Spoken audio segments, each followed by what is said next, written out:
संबोधित करते हुए कहा कि आत्मनिर्भर भारत की नींव पर आधुनिक भारत का निर्माण करना है।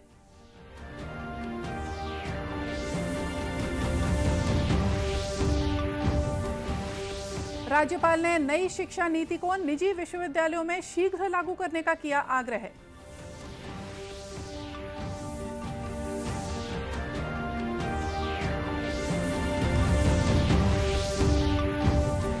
देश में अब तक 167 करोड़ से ज्यादा टीके लगाए गए।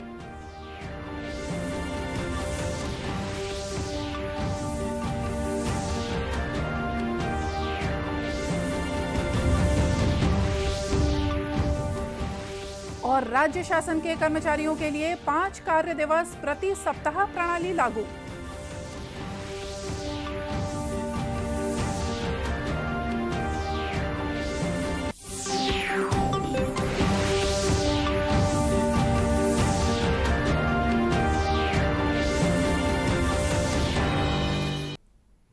नमस्कार, आप देख रहे हैं दूरदर्शन समाचार। मैं हूं मोनिका शर्मा और आइए अब देखते हैं समाचार विस्तार से।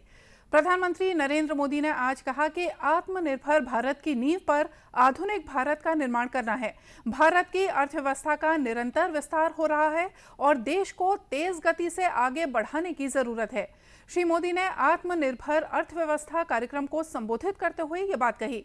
श्री मोदी ने जनहितैषी और प्रगतिशील बजट पर बात करते हुए कहा कि आज के आत्मनिर्भर भारत का बजट हमारे विकास के क्रम में नई ऊर्जा और ताकत लेकर आया है, खासकर ऐसे समय में जब हम पूरे साहस के साथ वैश्विक महामारी से लड़ रहे हैं। बीते 7 वर्षों में जो निर्णय लिए गए, जो नीतियां बनी, पहले की जिन नीतियों में गलतियों को सुधारा गया, उस वजह से आज भारत की अर्थव्यवस्था का निरंतर विस्तार हो रहा है। 7-8 साल पहले भारत की जीडीपी 1,10,000 करोड़ रुपए की थी। आज भारत की अर्थव्यवस्था 2,30,000 करोड़ के आसपास की है। वर्ष 2013-14 में भारत का एक्सपोर्ट 2,85,000 करोड़ रुपए होता था। आज भारत का एक्सपोर्ट 4,70,000 करोड़ रुपए के आसपास पहुंचा है। प्रधानमंत्री ने कहा कि देश की भलाई के लिए देश का संतुलित विकास भी जरूरी है। देश की भलाई के लिए भी देश का संतुलित विकास भी जरूरी है। भारत जैसे देश में कोई क्षेत्र पिछड़ा रहे, कोई इलाका अविकसित रह जाए, ये ठीक नहीं है।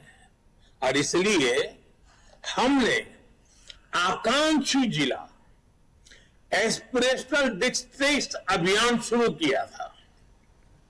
इन जिलों में गरीब की शिक्षा के लिए, गरीब के स्वास्थ्य के लिए, गांव की सड़कों के लिए, बिजली पानी के लिए जो काम हुए, उसकी प्रशंसा संयुक्त राष्ट्र ने भी की है। प्रधानमंत्री ने यह भी कहा कि केंद्रीय बजट देश को आधुनिकता की ओर ले जाने वाला है। केंद्रीय वित्त मंत्री ने बहुत ही अच्छे ढंग से कम समय में बजट के पहलुओं को देश के सामने रखा है। संसद में कल प्रस्तुत किए गए केंद्रीय बजट को लेकर मिलीजुली प्रतिक्रियाएं सामने आई हैं। छत्तीसगढ़ में भी विभिन्न वर्ग के लोगों ने केंद्रीय बजट में किए गए प्रावधानों का स्वागत किया है। दुर्ग जिले के लोगों ने केंद्रीय बजट को भारत की अर्थव्यवस्था को गति देने वाला बताया और कहा कि इसके दूरगामी परिणाम देखने को मिलेंगे। साथ ही ये बजट आधुनिक भारत के निर्माण में भी मददगार साबित होगा। प्राइमरी स्तर पर देखने से समझ में आ रहा है, उसके हिसाब से अधोसंरचना के विकास के क्षेत्र में ध्यान दिया गया है। नदियों को जोड़ना, राष्ट्रीय राजमार्गों जो पहुंच मार्ग हैं उनको राष्ट्रीय राजमार्गों से जोड़ना, यह एक सराहनीय कदम है जिसकी प्रशंसा होनी चाहिए। बाकी ओवरऑल बजट को देखा जाए तो देश के अधोसंरचना के विकास में और अर्थव्यवस्था को गति देने के लिए एक उपयोगी बजट है। ये इसके दूरगामी परिणाम होंगे। देश का विकास होगा और बहुत सारे माध्यम में हमारे जन नागरिकों का भी इससे विकास होगा, है ना। तो ये कि बहुत अच्छी सोच है देश के नेताओं की, जिसका हम स्वागत करते हैं। साथ ही साथ जो ऑर्गेनिक खेती और ड्रोन के द्वारा जो खेती की जाएगी, विकसित की जाएगी, बहुत प्रायोगिक रूप से, आधुनिक रूप से किसानों को इसका लाभ मिलेगा। का बजट जो है भारत के लिए एक आधुनिक निर्माण की ओर ले जा रहा है हमारे देश को। इसमें डिजिटल करेंसी का उपयोग को बढ़ावा देने जो रिलेटेड घोषणाएं हुई हैं और इंफ्रास्ट्रक्चर के लिए भी काफ़ी कुछ दिया गया है, जिसका प्रभाव शेयर मार्केट पे भी पड़ा है, जिससे शेयर मार्केट में काफ़ी उछाल आया है। और शेयर मार्केट का बढ़ना एक देश को आत्मनिर्भर बनाने की ओर भी एक बहुत बड़ा कदम है। तो ये थी बजट से जुड़ी कुछ प्रतिक्रियाएं। राज्यपाल अनुसुईया उइके छत्तीसगढ़ निजी विश्वविद्यालय विनियामक आयोग के स्थापना दिवस समारोह में वर्चुअल रूप से शामिल हुई। इस मौके पर राज्यपाल ने आयोग को 17 वर्ष सफलतापूर्वक पूरे करने के लिए बधाई दी और कहा कि आयोग द्वारा निजी विश्वविद्यालयों में शिक्षा की गुणवत्ता और विश्वसनीयता बनाए रखने के लिए सराहनीय प्रयास किए गए। उन्होंने प्रधानमंत्री द्वारा युवाओं के भविष्य को संवारने के लिए लागू की गई नई शिक्षा नीति को निजी विश्वविद्यालयों में शीघ्र ही लागू करने का आग्रह किया, जिससे युवाओं का समग्र रूप से विकास हो सके। सुश्री उइके ने कहा कि नई शिक्षा नीति छत्तीसगढ़ में भी अगले सत्र से लागू की जाएगी। ये नीति युवाओं के जीवन में और शिक्षण के तरीकों में व्यापक बदलाव लाने वाली है। राज्यपाल ने कहा कि कोविड महामारी के कारण आज अध्ययन और अध्यापन के तरीकों में काफी बदलाव आया है और इससे शिक्षा की गुणवत्ता में असर पड़ने के साथ ही विद्यार्थियों के मानसिक विकास में भी परिवर्तन आया है। हमें इस ओर भी विशेष ध्यान देना होगा। कार्यक्रम में निजी विश्वविद्यालय विनियामक आयोग के अध्यक्ष डॉक्टर शिवचरण शुक्ल सहित निजी विश्वविद्यालयों के कुलाधिपति और कुलपति भी वर्चुअल रूप से शामिल हुए। राष्ट्रीय कोविड रोधी टीकाकरण अभियान के अंतर्गत देश में अब तक 167 करोड़ से ज्यादा टीके लगाए जा चुके हैं। इधर छत्तीसगढ़ में भी कोरोना से बचाव के लिए टीकाकरण अभियान जोर शोर से जारी है।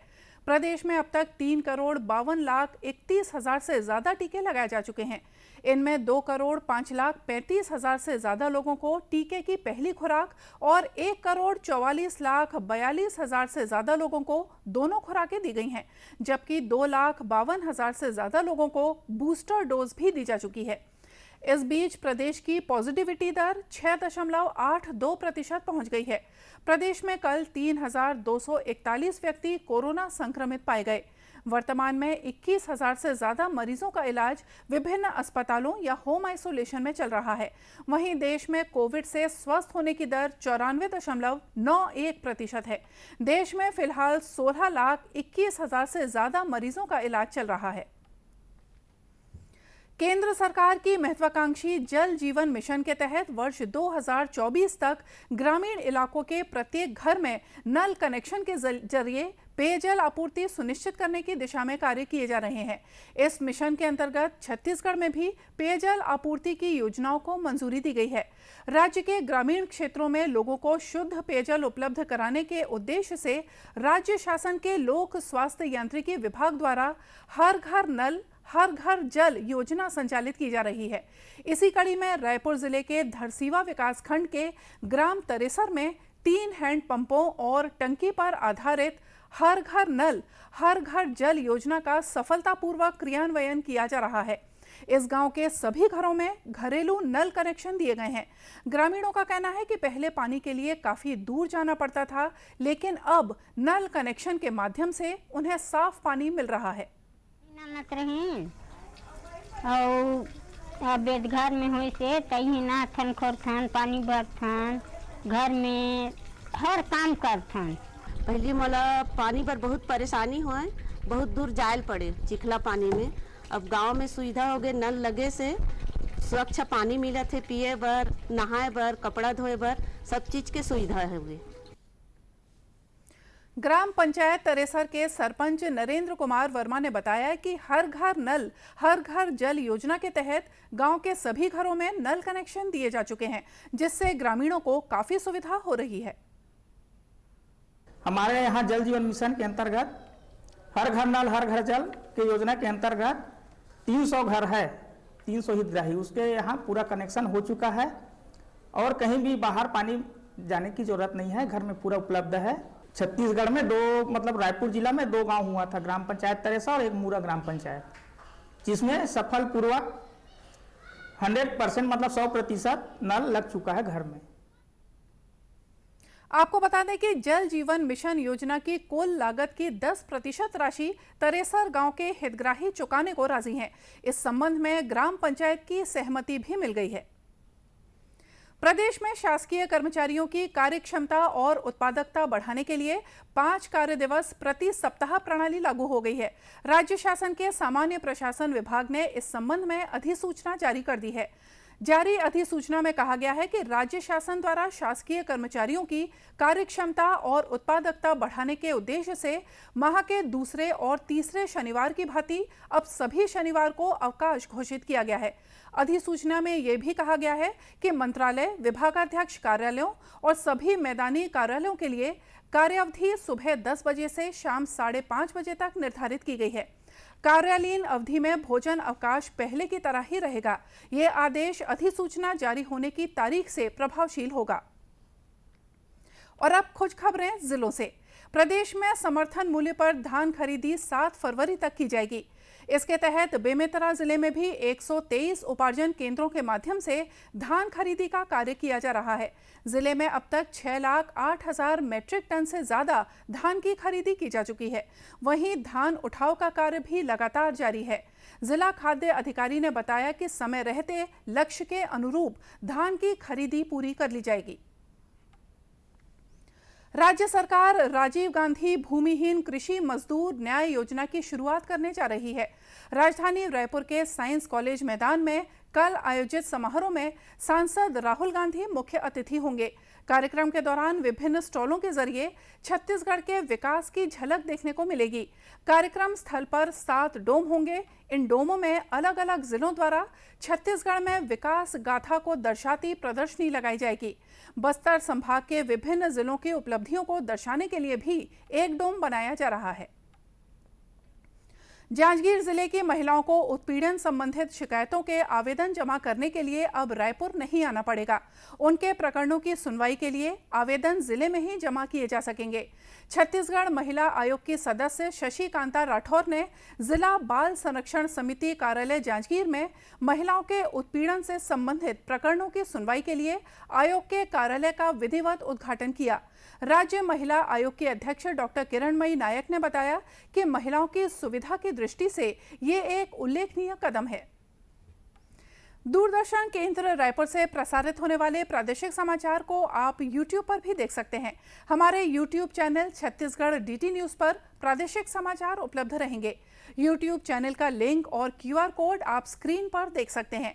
अपने एंड्रॉइड फोन से QR कोड स्कैन कर आप छत्तीसगढ़ DT न्यूज लिंक पर जा सकते हैं। इसके अलावा छत्तीसगढ़ DT न्यूज फेसबुक और ट्विटर पर भी उपलब्ध है। और आइए देखते हैं अंत में मुख्य समाचार एक बार फिर से।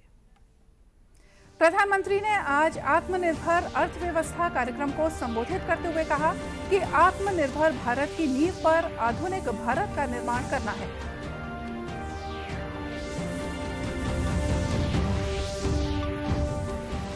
राज्यपाल ने नई शिक्षा नीति को निजी विश्वविद्यालयों में शीघ्र लागू करने के दिए निर्देश।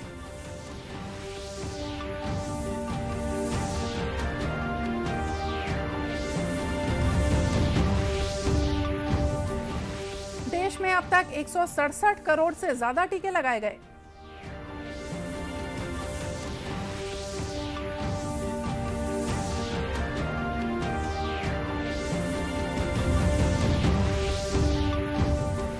और राज्य शासन के कर्मचारियों के लिए 5 कार्य दिवस प्रति सप्ताह प्रणाली लागू। और इसी के साथ ये समाचार बुलेटिन यहीं समाप्त हुआ। नमस्कार।